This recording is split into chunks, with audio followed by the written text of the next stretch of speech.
उन्हाळे पावसाळे बसवलेल्या या भिंती आणि बुरुज गाथा सांगतात काळाच्या धुळीखाली घातल्या गेलेल्या इतिहासाची। या किल्ल्याच्या प्रत्येक कपारीत दडले अनेक ज्ञात अज्ञात घटनांचे पडतात। जरा कान देऊन ऐकलं की हे आवाज ऐकू येतात आणि विस्मृत घटनांच्या तळघरात आपण प्रवेश करतो।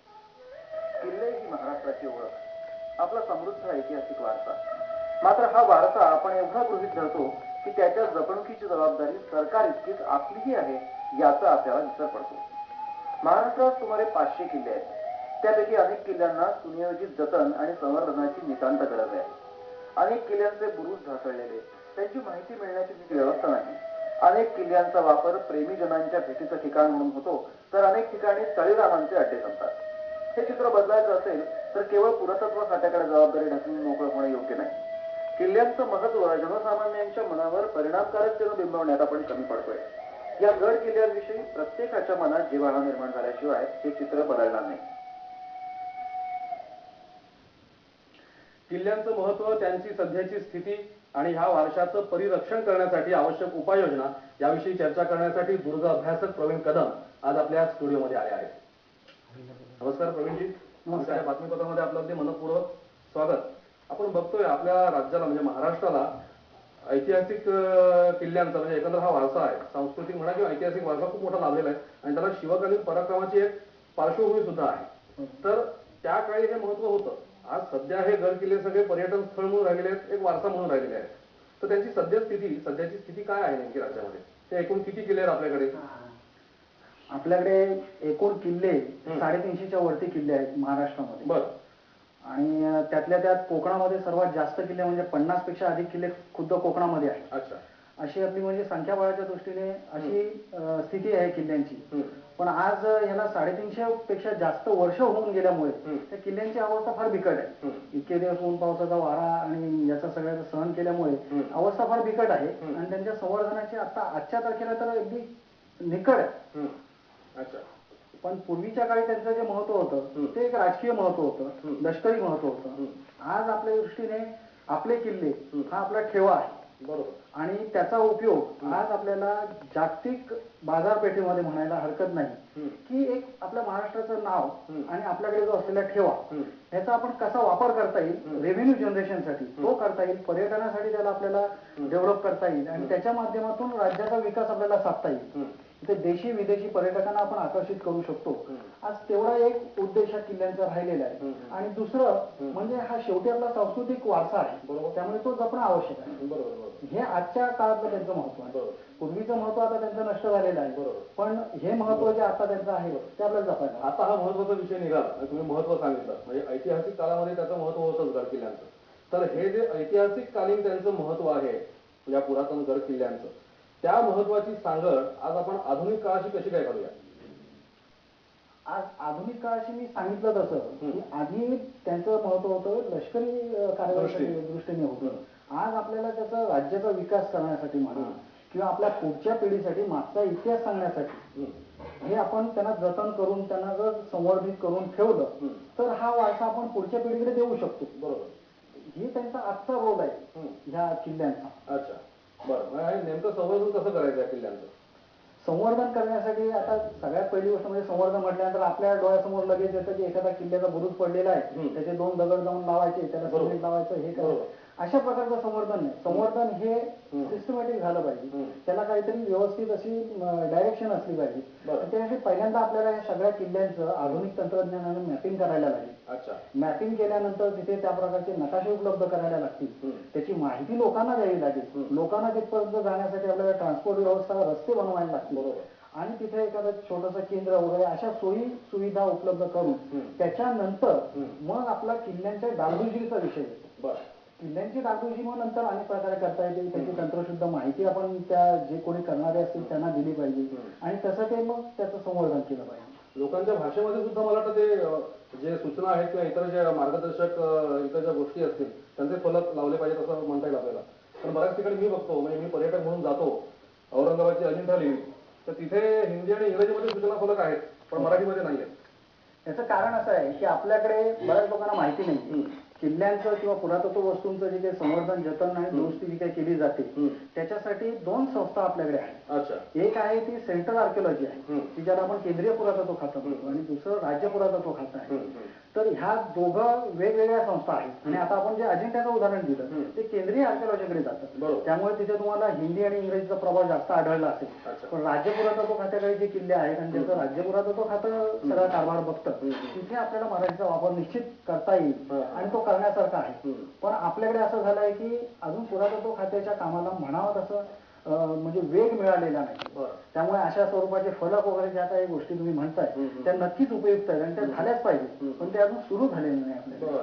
तुम्ही आता पुरातत्व विभागाचा उल्लेख केला म्हणून तुम्हाला विचारतो की एकंदरीत जे गड किल्ल्यांचं संवर्धन आहे किंवा त्यांचा विकास साधायचा आपल्याला किंवा विकास साधला जात असतो तर पुरातत्व विभागाची भूमिका याच्यामध्ये कितपत महत्वाची ठरते असं तुम्हाला वाटतं? पुरातत्व विभागाचं महत्व म्हणायला गेलं तर तो कणाच आहे कारण ती एक शासकीय संस्था आहे.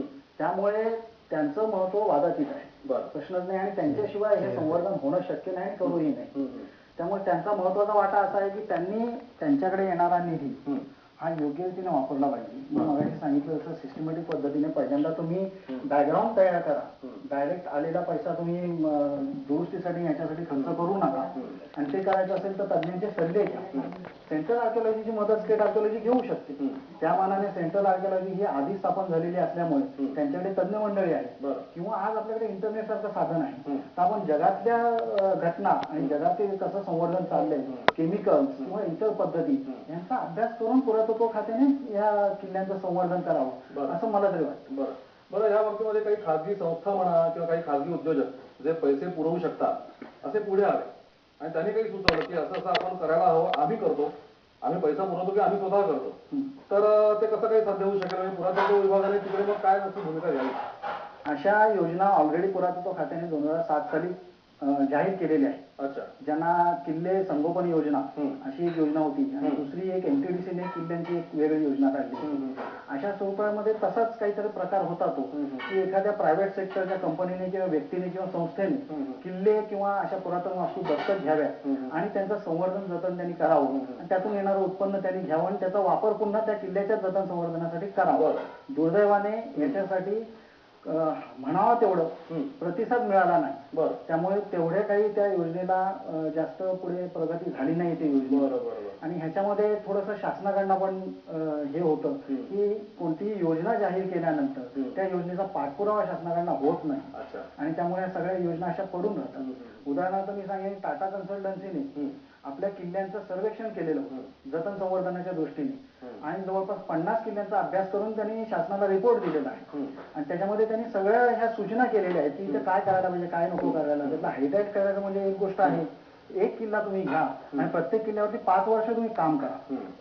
हे केल्यानंतर 5 वर्षानंतर आपल्या महाराष्ट्रातले जे किल्ले आहेत की ज्यांना सांस्कृतिक वारसा आहे किंवा पर्यटनाचं व्हॅल्यू आहे हे सगळं लोकांसमोर येईल आणि हे व्यवस्थित आपल्याकडे रीतसर असा कार्यक्रम सुरू होईल जो आपल्याला इतर राज्यांमध्ये दिसतो. बरं संवर्धनामधला हा एक पुरातत्व विभागाचा भाग झाला. दुसरा भाग असा मला तुम्हाला विचारावा वाटतो काही राजकीय संघटना असतात बिगर राजकीय संस्था असतात त्यांच्यामध्ये आपापसात साधणाऱ्या होत असतात काही मुद्द्यांवर आपण ते बघितलेले म्हणजे वाघ्या पुतळ्याचा प्रश्न असेल किंवा आणखीन काही असेल तर त्यांच्यामध्ये ही जी काही साधमारी होत असते अंतर्गत वाद होत असतात त्याचा परिणाम या संवर्धनावरती कुठे होतो का? संवर्धनावर तर होतोच पण तो इनडायरेक्टली होतो.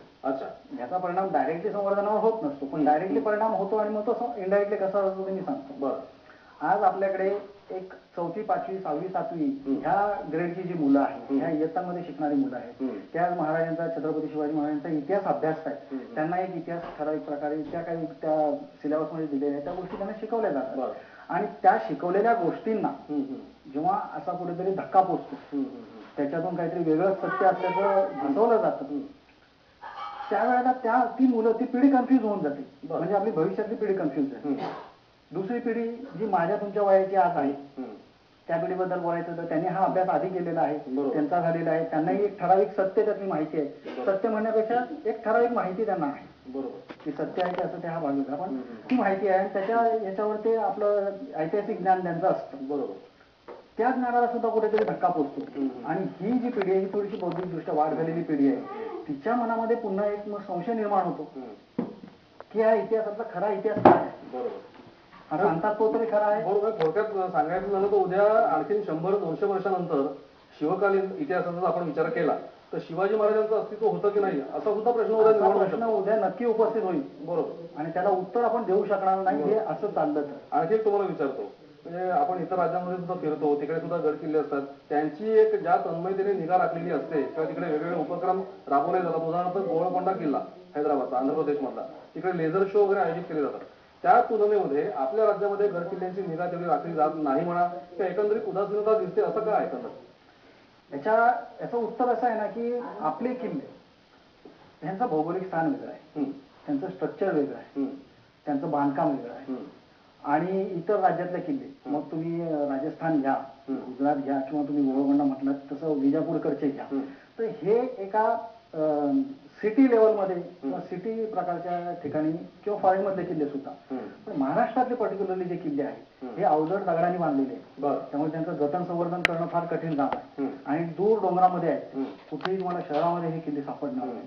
तर त्यामुळे त्यांचं संवर्धन करायला आधी पहिल्यांदा आपल्याला ते किल्ले उभे करावे लागतील. पूर्वी कसे होते, कुठे सदर होती, कुठे बाजार होता, या सगळ्याचा अभ्यास आजही करता येतो आपल्याला. तो करून पहिल्यांदा किल्ले उभे करायला लागतील, म्हणजे इथे आपण कमी पडतोय. आणि त्यानंतर हे एकदा का उभे राहील, वास्तू एकदा समोर उभे राहिल्यानंतर मग तुम्ही त्याचे लेझर शो करा किंवा इतर गोष्टी करा, मग तुम्हाला तर पुढचा स्कोप मिळेल.